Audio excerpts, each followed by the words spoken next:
আসসালামু আলাইকুম বন্ধুরা, আশা করি মহান আল্লাহ তাআলার অশেষ রহমতে আপনারা সকলেই অনেক ভালো আছেন। আজকে আমি আপনাদেরকে একজন হিন্দু মেয়ের অদ্ভুত একটি ঘটনা বলতে চলেছি। যখন মেয়েটির স্বামী এটা বুঝতে পারল যে তার স্ত্রী ইসলামী মাযহাব অনুসরণ করে, অর্থাৎ সে একজন মুসলমান, তখন তার স্বামী তার সাথে কি করলো। বন্ধুরা, আজকের এই ঘটনাটি ভারতের উত্তরপ্রদেশের একটি ছোট গ্রামের ঘটনা। জি হ্যাঁ, এটা সেই উত্তরপ্রদেশের ঘটনা। সেখানকার মুখ্যমন্ত্রী হলো যোগী আদিত্যনাথ। আজকের এই ঘটনাটি শুনে আপনাদের মন ভালো হয়ে যাবে ইনশাআল্লাহ। তাই ভিডিওটি আপনারা না টেনে অবশ্যই শেষ পর্যন্ত দেখবেন, আর ভিডিওটিতে একটি লাইক করে দিবেন। আপনি যদি কোরআনকে ভালোবেসে থাকেন তাহলে অবশ্যই কমেন্টে আল্লাহু আকবার লিখবেন। চলুন শুরু করা যাক। বন্ধুরা, এই ঘটনাটি ভারতের উত্তরপ্রদেশের ছোট্ট একটি গ্রামের ঘটনা বলে জানা যায়। সেখানকার একটি গ্রামে একজন মুসলমান ও হিন্দুর বাসা পাশাপাশি ছিল। হিন্দু পরিবারে 5 বছরের একটি ছোট্ট মেয়ে ছিল। সে প্রতিবেশীর মেয়েদের সাথে খেলা করতে যেত। সে যার সাথে খেলতো সেই বাচ্চা আবার মুসলমান ছিল। মুসলিম বাচ্চাটির মা অন্য বাচ্চাদের কোরআন পড়া শিখাতেন। তো বাচ্চাটি খেলা শেষ করে যখন তার মায়ের কাছে কোরআন শিক্ষার জন্য আসতো, তখন সেই হিন্দু মেয়েটিও তার বান্ধবীর পাশে বসে কোরআন শরীফ দেখত। ধীরে ধীরে তারও পড়তে মন চাইতো। তাই তো তার বান্ধবীর আম্মাকে বলল যে, চাচি যান, আমিও পড়তে চাই। মেয়েটির মা তাকেও পড়া শেখাতে লাগলেন। ধীরে ধীরে মেয়েটি কায়দা পড়া শিখে গেল। বাচ্চা মেয়েটি তার বাবা মার কাছে এ ব্যাপারে কিছুই বলল না। তার বাবা মা এই ব্যাপারে কিছুই টেরও পায়নি যে তার মেয়ে কোরআন পড়া শিখেছে। মুসলিম মেয়েটি কোরআন পড়া সম্পন্ন করলো। ততদিনে হিন্দু মেয়েটি কোরআন পড়া শিখে গিয়েছিল। এমন একটি সময় আসলো যখন মেয়েটি যুবতী হয়ে গেল। বিয়ের উপযুক্ত হওয়ায় তার বাবা মা তার সাথে একটি হিন্দু ছেলের বিয়ে ঠিক করলো। ছেলেটি অনেক কঠোর ছিল। সে মুসলমানদের সাথে মেশা তো দূরের কথা, মুসলমানদের সহ্যই করতে পারত না, কারণ তার মনে মুসলমানদের ঘিরে অনেক বিভ্রান্তি ধারণা আছে।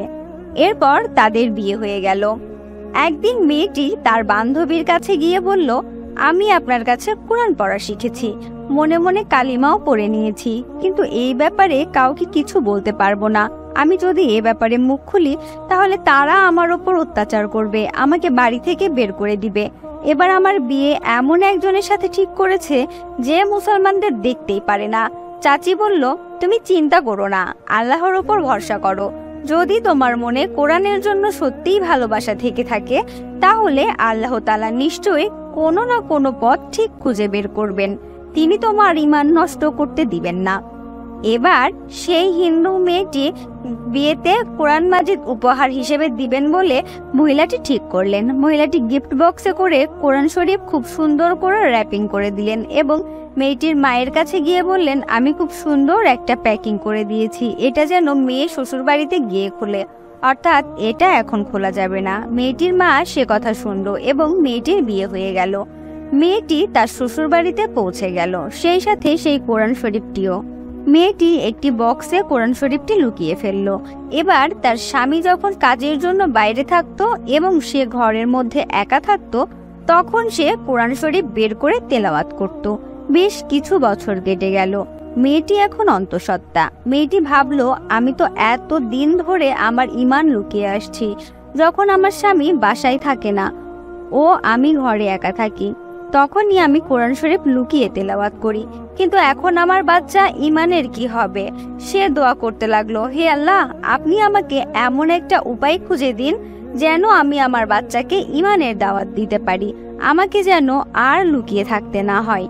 কিন্তু মহিলাটির চোখে তার স্বামীর কাছে ঈমান আনার ব্যাপারে বলার কোনো রাস্তাই সে খুঁজে পেল না। কিন্তু আল্লাহর শান দেখুন, একদিন মেয়েটির স্বামী অসুস্থ হয়ে গেল এবং ডাক্তারের কাছে টেস্ট করানোর জন্য গেল। সে যখন ডাক্তারের কাছে রিপোর্ট আনতে গিয়েছিল তখন সে অবাক হয়ে গিয়েছিল, কারণ ডাক্তার বলেছিল তার ক্যান্সার হয়েছে এবং বাঁচার সম্ভাবনা খুবই কম। মেয়েটির স্বামী চিন্তিত হয়ে পড়ল। সে বাড়িতে ফিরে স্ত্রীকে জড়িয়ে ধরে বলল, তুমি না অনেক সুন্দর, তুমি অনেক বিশ্বস্ত, তুমি আমাকে অনেক ভালোবাসো এবং সৎ, কিন্তু আফসোস আমি তোমার সাথে কেবল আর অল্প কিছু দিনই থাকতে পারবো। এটা বলে সে তার স্ত্রীকে হাসপাতালের সমস্ত ঘটনা খুলে বলল। পুরোটা শুনে স্ত্রী কাঁদতে লাগলো। সে বলল, আপনি একদম চিন্তা করবেন না, আমার কাছে এমন একটি ওষুধ আছে যার আর আমার বিশ্বাস আপনি এতে পুরোপুরি সুস্থ হয়ে উঠবেন। কিন্তু তার আগে আপনি আমাকে কথা দিন যে আমি যা করব আপনি সে ব্যাপারে আমার থেকে কিছুই জানতে চাইবেন না। স্বামী বলল, আমি কথা দিচ্ছি, তোমার থেকে আমি কিছুই জানতে চাইবো না। আমি যদি সুস্থ হয়ে যাই তবে তুমি যা বলবে আমি তাই শুনবো। মেয়েটি সূরা ফাতিহা পড়ে তার স্বামীর গায়ে ফু দিচ্ছিল, কারণ সে তার বান্ধবীর মাকে দেখেছিল যখনই কেউ অসুস্থ হতো তখনই তিনি সূরা ফাতিহা পড়ে তার গায়ে ফু দিতেন। স্বামী জানতে চাইল, তুমি এটা কি করছো?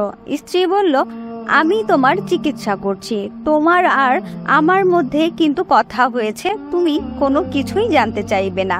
স্বামী বলল, আচ্ছা, আমি কিছুই জানতে চাইবো না। এরপর বন্ধুরা আল্লাহর শান দেখুন, মেয়েটি 1 মাস পর্যন্ত তার স্বামীকে সূরা ফাতিহা পড়ে গায়ে ফু দিচ্ছিল। আল্লাহর শান দেখুন, মেয়েটি এরকম ভাবে 1 মাস পর্যন্ত ভক্তি ও নিষ্ঠা সহকারে পড়তে থাকে। 1 মাস পরে ডাক্তার দেখালে জানা যায় তার আর তো কোনো ক্যান্সারই ছিল না। আল্লাহ তাআলা তার শান দিয়ে যাকে খুশি শেফা দান করতে পারেন। নিঃসন্দেহে আল্লাহ তাআলা রোগ মুক্তকারী দানকারী। রোগ মুক্তি হওয়ার পর লোকটি অনেক খুশি হলো। সে তার স্ত্রীকে বলল, এটা কিভাবে সম্ভব হলো? তুমি আমার কাছে কি চাও বলো, আমি তোমার সব ইচ্ছা পূরণ করব। মেয়েটি এবার নির্দ্বিধায় স্বামীর কাছে সবটা বলল। কিভাবে সে তার বান্ধবীর বাসায় যেত, কিভাবে সে কোরআন পড়া শিখলো, কোরআনকে ভালোবাসলো, কিভাবে সে কোরআন উপহার পেল, কিভাবে সে লুকিয়ে কোরআন পড়তে লাগলো। সে এবার তার স্বামীকে সব কিছু বলল। তুমি কালিমা পড়ে মুসলমান হয়ে যাও। স্বামীর কাছে তার এর বেশি চাওয়ার আর কিছুই ছিল না। সে তার স্ত্রীকে কথা দিয়েছিল সে তার সব কথা রাখবে। এবার সেও ঈমান এনে কালিমা পড়ে মুসলমান হয়ে গেল। তাদের ঘরে একটি পুত্র সন্তান জন্ম নিল, অর্থাৎ তাদের ঘরে একটি মুসলিম ছেলের জন্ম নিয়েছিল। কিন্তু এবার তারা ভয় পেতে লাগলো, যদি তাদের ধর্ম পরিবর্তন করার ব্যাপারটা তাদের পরিবারের বা সমাজের কেউ বা পরিবারের বাইরের কেউ জেনে যায় তবে তাদের সুস্থভাবে বাঁচতে দেবে না, তাদের এক ঘরে করে দেবে, সমাজ থেকে বের করে দিবে, আমাদের কষ্ট দিবে। তখন আমরা কি করব? স্বামী স্ত্রীকে সাহস দিয়ে বলল, এ ব্যাপারে তুমি চিন্তা করো না, আমি দেখছি কি করা যায়, ইনশাআল্লাহ একটা উপায় বের হবে। এরপর স্বামীটি সৌদি আরবের একটি বড় কোম্পানিতে চাকরির জন্য আবেদন করে। আল্লাহর কুদরতে সেটা পেয়ে যায়। এরপর সে তার স্ত্রী সন্তানকে নিয়ে সৌদি আরবে চিরকালের মতো চলে গেল। সেখানে তারা কোরআন শরীফ পড়ত, 5 ওয়াক্ত নামাজ আদায় করত। বন্ধুরা, এটা হচ্ছে আল্লাহর ইচ্ছে। তিনি যাকে চান তাকে সাফল্যের উচ্চতায় নিয়ে যেতে পারেন, আর যাকে চান তাকে চোখের পলকে নিঃশেষ করে ফেলতে পারেন। আল্লাহ তাআলার কাছে দোয়া করছি তিনি যেন আমাদের সবাইকে কোরআন শরীফ পড়ার এবং তার উপর আমল করার তৌফিক দান করেন। আমিন সুম্মা আমিন। সবাই কমেন্ট বক্সে লিখুন আমিন। বন্ধুরা, এই ছিল আমাদের আজকের ভিডিওটি আপনাদের কাছে কেমন লাগলো তা অবশ্যই কমেন্ট করে আমাদেরকে জানাবেন। ভিডিওটি ভালো লাগলে অবশ্যই লাইক দিবেন এবং বেশি বেশি শেয়ার করবেন। আর আমাদের অবাক পৃথিবী চ্যানেলটিকে সাবস্ক্রাইব করতে ভুলবেন না কিন্তু। ধন্যবাদ সবাইকে।